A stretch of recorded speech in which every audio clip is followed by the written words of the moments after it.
kecintaan kita pada Bunda Maria, devosi kita pada Bunda Maria. Yang kedua tentang bacaan-bacaan Injil, bacaan kitab suci hari ini tentang perintah untuk mengasihi. Sekarang yang pertama dulu. Saya punya keyakinan bahwa orang Katolik dimanapun, siapapun dia, keadaan ekonominya kayak apapun, itu punya devosi, punya kebiasaan doa yang cukup erat, intim melalui Bunda Maria. Saya yakin itu. Kalau duitnya banyak, tabungannya dolar, sekarang lagi terbang ke Lourdes atau ke Fatima. Kalau yang duitnya sedang-sedang aja, mungkin pergi ziarah Gua Maria di Jawa Tengah atau ke Manado atau kemana lah. Kalau duitnya sedang-sedang. Kalau duitnya tipis-tipis, ke sini. Ke Rangkas Bitung, Kanada. Keren sih ke Kanada. Atau keliling 9 Gua Maria di paroki-paroki terdekat. Itu biasanya. Ibu saya pada masa hidupnya dulu itu juga punya kecintaan sama Bunda Maria. Lalu saya bilang sama ibu saya, Bu, pokoknya selama ibu masih kuat, ibu kalau mau diajak umat lingkungan atau kelompok lansia atau kelompok wanita Katolik, pokoknya ikut, nanti tak bayarin. Aku bilang gitu.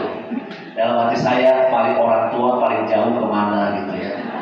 Tiba-tiba ibu saya telepon, Yus, aku diajak ziarah ke Kanada. Saya nggak kepikiran Gua Maria Kanada Rangkas Bitung ya. Berapa dolar Bu biayanya? Saya tanya. Oh, nggak pakai dolar, kata ibu saya. Pakai rupiah, deket kok dari Tangerang. Oh, syukurlah Rangkas Bitung ya. Jadi kita semua berbagai level itu mencintai Bunda Maria. Suatu ketika akan ada perarakan patung dari Fatima asli. Dari Fatima dibawa, sudah masuk ke Indonesia, sudah sampai Pulau Bali di Keuskupan Denpasar. Lalu panitia minta izin kepada Bapak Uskup Julius Kardinal.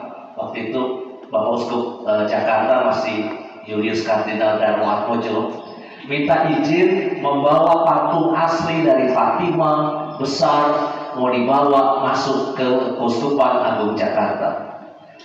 Kata Bapak Kardinal, nggak usah.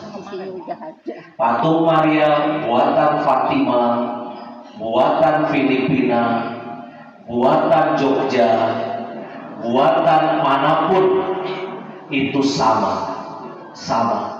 Jangan sama. Kenapa Bapak Uskup Kardinal Julius mengatakan nggak usah? Karena takutnya orang berpikir begini, doa yang paling besar kemungkinan dikabulkan permohonannya itu kalau kita perginya itu atau tempatnya itu atau patungnya itu dekat-dekat dengan di mana Bunda Maria itu menampakkan diri di sana. Airnya pun kalah suci itu, air Rangkas Bitung sama air di Lourdes bisa kalah suci.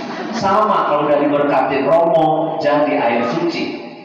Bawa air dari Lourdes, tapi kalau nggak diginiin sama Romo tuh belum jadi air suci.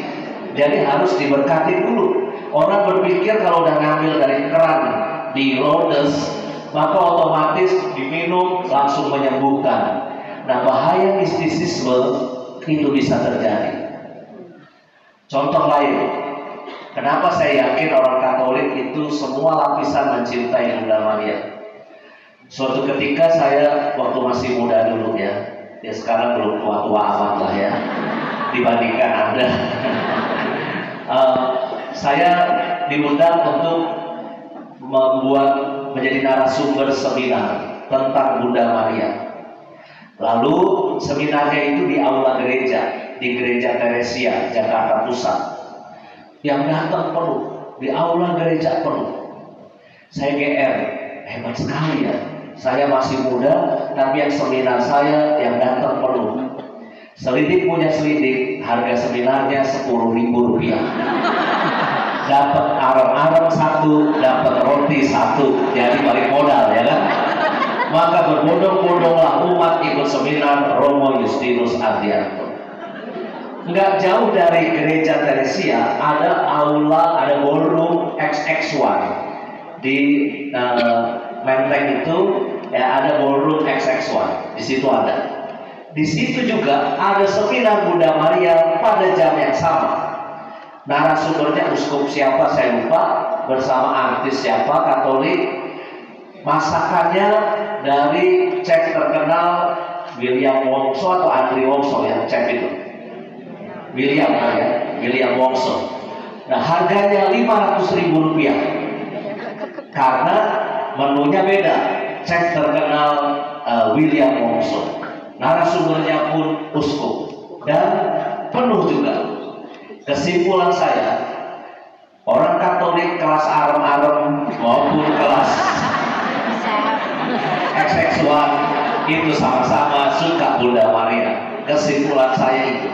Karena ini devosi yang merakyat. Kalau saya ditanya, Romo, novena siapakah yang paling besar kemungkinan ataupun mujarab doanya sehingga besar kemungkinan dikabulkan? Saya susah jawabnya. Cuma saya punya keyakinan novena yang paling kuat bagi saya pribadi, mungkin bagi Anda juga, itu adalah novena doa dengan perantaraan Bunda Maria. Itu keyakinan saya. Kenapa? Bunda Maria punya kedekatan dengan Tuhan Yesus itu bukan sekedar secara spiritual, tapi secara fisik. Bunda Maria itu nyantel sama Tuhan Yesus. Tuhan Yesus itu pernah tinggal 9 bulan 10 hari di dalam rahimnya Mama Mary. Ya, Tuhan Yesus telanjang dimandiin sama mamanya waktu kecil, disuapin. Maka saya yakin kalau doa-doa dengan perantaraan Bunda Maria itu rasanya kok Tuhan Yesus itu pasti akan memperhatikan. Ya, maka di dalam gereja Katolik ada Per Mariam ad Jesu. Melalui Maria kita sampai kepada Yesus. Jalan paling dekat untuk sampai kepada Bunda Maria adalah kepada Yesus, itu adalah Bunda Maria. Suatu ketika ada kongkoh, ada cek-cek. Anda tahu ya cek-cek ya, pacarnya cincin. Cek-cek di Mangga Besar. Mangga Besar itu daerah di Jakarta Pusat yang memang Chinatown di sana. Ya, cek-cek ini mengungkapkan keyakinan teologisnya. Romo, benar gak keyakinan teologis saya ini? Apa Pak? Saya bilang, bagi dia surga itu katanya pintunya ada 2. Pintu depan yang jaga adalah Rasul Petrus. Santo Petrus itu akan dikasih kunci sama Tuhan Yesus, kunci depan. Kunci belakangnya dan dikasih, kata cek-cek itu. Jadi Santo Petrus cuma pegang kunci depan. Jadi kalau kita mati, kita katanya akan dicegat sama Santo Petrus. Lalu kita akan dicek nama kita, sudah ada belum di buku kehidupannya Santo Petrus. Kalau nama kita belum ada, itu disuruh balik ke api penyucian untuk dibersihkan dulu. Tapi cek-cek itu bilang begini, kalau kita yang rajin doa melalui Bunda Maria, jangan cepet-cepet ke api penyucian. Panas Romo, panas katanya gitu. Ini cek-cek agak sotoy menurut saya. Tapi namanya keyakinan orang, ya saya dengerin. Kalau kita rajin doa sama Bunda Maria, jangan langsung ke api penyucian, muter lewat pintu belakang katanya. Surga itu adalah perjamuan abadi, kata si Engkol itu. Yang kita sering dengar kan, surga itu adalah perjamuan abadi. Kalau ada perjamuannya Romo, pasti ada dapurnya, ada yang masak. Dan kepala dapur yang masak itu adalah Mama Mary, Bunda Maria. Maka kita ke pintu belakang yang dekat sama Bunda Maria ini, kita ke pintu belakang, PDKT, baik-baikin Bunda Maria, bantuin motong buncis, minta air. Kalau udah bantuin kerja Bunda Maria, bilang sama Bunda, Bunda, aku mau masuk ke dalam ketemu anak Yesus, boleh nggak sebentar aja Bunda gitu. Nah biasanya Bunda Maria itu akan mempersilahkan kita masuk ke surga. Cek itu nanya begini, benar nggak Romo keyakinan saya? Saya jawab, Allah gelap. Nanti kalau engkau sudah sampai duluan, engkau berangkat duluan aja, saya bilang ya. Nanti saya nyusul belakangan. Kalau engkau sudah sampai ke sono dan ceritanya begitu persis, baru kirim mimpi kepada saya bilang gitu. Tapi ini kan usaha orang untuk memahami bagaimana kita selamat sampai kepada Tuhan Yesus, dan kita punya keyakinan berdoa, berdevosi pada Bunda Maria itu sangat penting dalam tradisi kita. Tapi saya mewanti-wanti sekali lagi, jangan sampai terjadi mistisisme. Kalau patung Bunda Maria yang kesenggol sama anak Anda pecah, ya udah gitu loh. Itu tetap patung, dikubur baik-baik, lalu selesai. Rosario-nya putus, ya udah beli lagi, minta diberkatin rosario yang baru, berdoa lagi. Jangan lalu seakan-akan, aduh dosa berat ini, mutusin rosario, kecuali Anda rosario-nya Anda cabik-cabik ya. Itu mungkin penistaan juga. Tapi kalau putus tanpa sengaja, ya udah biarin. Karena takutnya terjadi bahaya mistisisme. Dulu waktu saya kuliah di Jogja, saya sering ke Sendang Sono. Kalau hari Senin ujian, hari Sabtu saya naik motor ke Sendang Sono. Saya belajar di Sendang Sono, terus saya tidur sebentar habis belajar, baru saya berdoa, rosario, terus saya pulang ke Jogja. Nah, ketika saya berdoa di depan Gua Maria itu, saya lagi kusuk berdoa, tiba-tiba ada bapak-bapak ikut berdoa, terus naruh kertas. Saya juga kepo, ngintip itu kertas. Bapak itu naruh kertas apa sih? Kok kayaknya ada kotak-kotak gimana gitu. Menarik perhatian saya.